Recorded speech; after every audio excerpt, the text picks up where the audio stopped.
최근에 여러 일들을 들여다보면서 사람들이 놀라는 것, 특별히 한국 사회가 이만큼까지 그런 어떤 영향을 받는구나 하는 것들을 생각하게 된, 그렇게 느끼는 게 되는 것 중에 하나가 이 주술적인 그런 어떤 영향력들, 무속적인 영향력들이 이렇게 심증을 있지만 증거는 없던 한국의 대표적인 기업들 배후의 무당들이 자리 잡고 있고, 뭐 정치인들의 배경 속에도 그와 같은 것들이 있다는 것들이 이렇게 심증만 있었고, 명확한 이렇게 떠도는 소문과 이야기로만 돌던 많은 이야기들이 있었는데, 그것이 이제 이번에 이런저런 일련의 일들을 이렇게 보고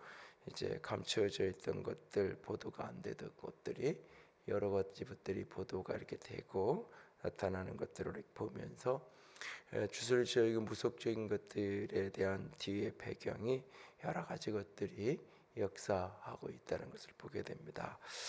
어제 그제도 나왔던 대표적인 보도 가운데 하나도, 새로 안전처 장관으로 임명된 분이 전생 체험을 40차례 이상 해가지고 전 세계 곳곳에 저희가 태어나봤고 여러 곳을 가서 경험을 해봤다는 이야기를, 그냥 이게 인터뷰 때나 그냥 이렇게 그런 것들을 좋아하는 사람들하고 모여서 둘러앉아서 이야기를 했던 것들이 이렇게 보도가 나오는 게 아니라, 그것을 책으로 집필을 하고 아주 확신을 가지고 그런 것들을 이렇게 여러 가지 일들을 기록하고 그 이야기를 한 보도가 나오면서 자격 시비 논란거리가 되어지는데, 그런 것들이 자연스럽게 또는 당당하게 국가에 이미 국가에서 차관을 역임을 과거에 경험을 했던 분인데도 불구하고 그런 이야기를 하고 그것을 글로 펴내고,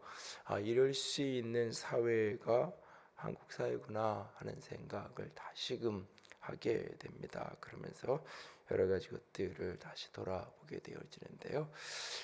어느 이 모든 일들 속에서 하나님께서 영적인 전쟁을 선포하시고 영적인 것으로 움직여 가시는 것을 또한 우리가 보아야 할 것입니다. 한 국가와 한 나라 속에, 한 개인 속에도 마찬가지고요. 그 속에 거대한 영적인 흐름들이 있는데, 그 모든 흐름들이 하나님을 향한 아름다운 흐름으로 가야 되는데, 그와 같이 못할 때에 하나님께서 그 땅을 심판하시고 그 땅 가운데 역사하실 수밖에 없음을 봅니다. 이스라엘 백성들을 애굽에서 구원해 내신 하나님의 역사, 특별히 홍해를 가르신 후에 이스라엘 백성들이 그 홍해 바닷가에서 찬양하는 노래가 이 출애굽기 15장인데요. 하나님이 이스라엘을 구원하시는 그 역사는 몇 가지 측면이 있는데, 하나는 이스라엘 백성들에게 하나님만이 참된 하나님이신 것을, 하나님만이 유일한 구원의 하나님 여호와인 것을 깨닫게 하시려는 게 출애굽 여정에서 담겨진 하나의 목적이라면, 또 하나는 세상 가운데 열방 가운데 하나님만이 참 하나님이시고 하나님만이 여호와이신 것을 세상이 알도록 하려는 목적이 있습니다. 그래서 홍해를 건넌 후에 이스라엘 백성들이 여호와는 나의 힘이요 노래요 나의 구원이시라고, 여호와만이 영화로우시고 그 말과 그 탄자를 바다에 던지시고 꺾으시는 하나님이라고 하나님의 구원의 하나님을 노래합니다. 더불어서 온 주변의 열방이 여러 나라가 듣고 블레셋 주민이 두려움에 잡히고 에돔의 두령들이 놀라고 모압 영혼들이 떨고, 이 주변에 수많은 사람들이, 수많은 나라가, 특별히 애굽이 하나님만이 하나님인 것을 깨닫게 된다고 이야기합니다.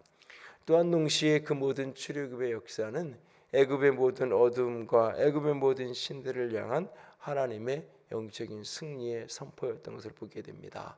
애굽에서 하나님이 행하셨던 10가지 재앙들을 하나하나 뜯어보면 애굽 사람들이 신으로 여기든, 그들은 나일강을 신으로 여기고, 그들은 저 태양을 신으로 여기고, 심지어는 바로를 신으로 여기던 그 시대에 하나님께서 그 모든 것들을 하나씩 다 꺾어내시는, 태양이 빛을 잃고 바로의 아들이 죽고 이 모든 것들을 하나님께서 꺾어내시면서 하나님만의 친정, 하나님이신 것을 이 땅의 하나님의 백성들에게, 그리고 그 애굽 사람들에게, 그리고 하늘의 권세들을 향하여 하나님께서 선포하신 승리의 선포요, 영적 전쟁의 승리의 사건이었다라고 성경은 우리에게 말하고 있습니다. 이 모든 신들 가운데에 11절에 여호와의 신중의 주와 같은 자가 누구니까? 주와 같이 거룩함으로 영광스러우며 찬송할 만한 위엄이 있으며 기이한 일을 행하신 자가 누구니까? 라고 오늘 모세와 이스라엘 백성들은 노래하며 나아가고 있는 것을 보게 되어집니다. 오늘도 우리가 이 모든 일들 속에서, 되어져가는 모든 일들 속에서 하나님께서 진정 하나님이신 것이 이 땅 가운데 드러나고 알아지도록 주님 역사하여 주시옵소서. 그것이 우리의 기도의 제목이 될 수 있기를 원합니다. 이 땅 가운데 하나님의 통치가, 하나님의 다스림이 온전히 덮여지도록 위하여서 기도할 수 있기를 원합니다. 오늘 본문 18절에 여호와께서 영원 무궁하도록 다스리시로다 라고 말합니다. 하나님께서 이 나라를 다스려 주시옵소서. 이 민족을 주께서 다스려 주시옵소서.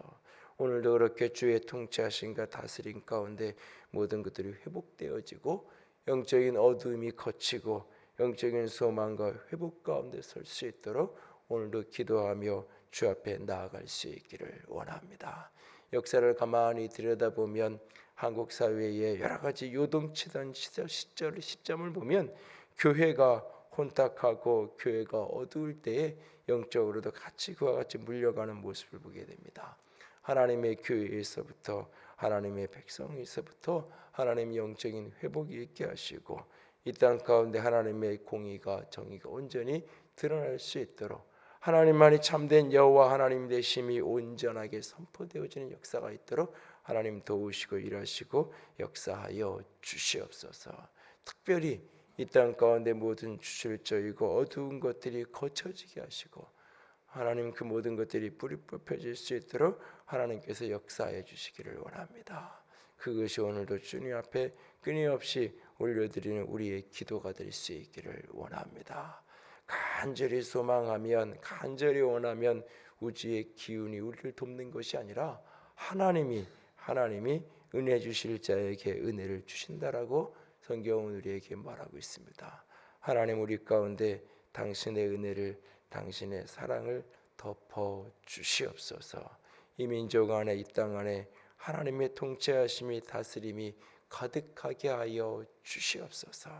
이것이 오늘도 이 아침에 주님을 향하여 올려드리는 우리의 간절한 기도가 되어지고 소망이 되어질 수 있기를, 그의 주의 통치하심 아래 우리가 온전히 머물게 되어지는 역사를 사모하면서 기도하며 나아갈 수 있는 우리 모두가 되어질 수 있기를 주님의 이름으로 부탁을 드립니다.